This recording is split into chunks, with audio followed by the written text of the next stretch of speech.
Isang pinagpalang gabi po para sa ating lahat. Samahan niyo pong muli ako para sa atin pong pagninilay sa araw na ito. Ang ebanghelyo po natin ay magmumula kay San Juan from chapter 17 po, 11 hanggang 19. Sa akin pong pagninilay, habang po aking binabasa ito kanina, ang panalangin po ni Kuya Jesus ay paalala na napakahalaga po ng bawat isa sa Kanya.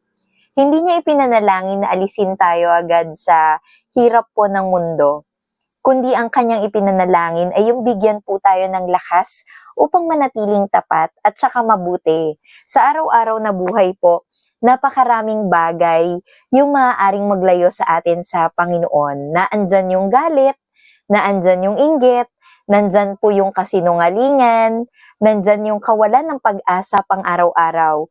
Ngunit kapag mananatili po tayo or nananatili tayo sa ating Panginoon, sa Kanyang salita, sa Kanyang pagmamahal, nagiging matatag tayo sa anuman pong pagsubok na ating mga nararanasan. Actually, tinatawag tayo ng Panginoong Jesus na maging ilaw sa sanlibutan. Sa simpleng paggawa po ng tama, sa pagpapatawad. Ito po, no, napakahirap nito yung makapagbigay tayo ng kapatawaran at paghingi ng tawad. Yung pagtulong, what else? Yung pagmamahal sa ating kapwa. Sa mga ganong pamamaraan po na ipapakita natin yung presensya ng ating Panginoon sa ibang tao.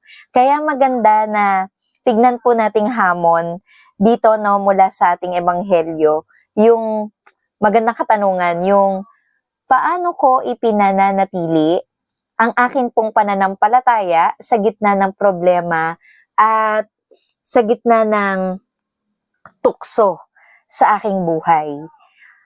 Pangalawa din po, maaaring tignan natin na hamon dito, no, ay yung nagbibigay ba ako ng oras o binibigyan ko ba ng oras ang pagdarasal at pakikinig ng salita ng Diyos.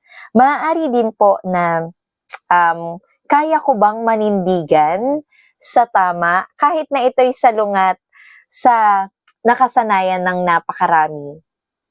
At maaari din po, panghuli, yung ako ba ay nagiging daan ng pagkakaisa sa pamilya, sa simbahan, o di kaya sa community na kinabibilangan po natin, no?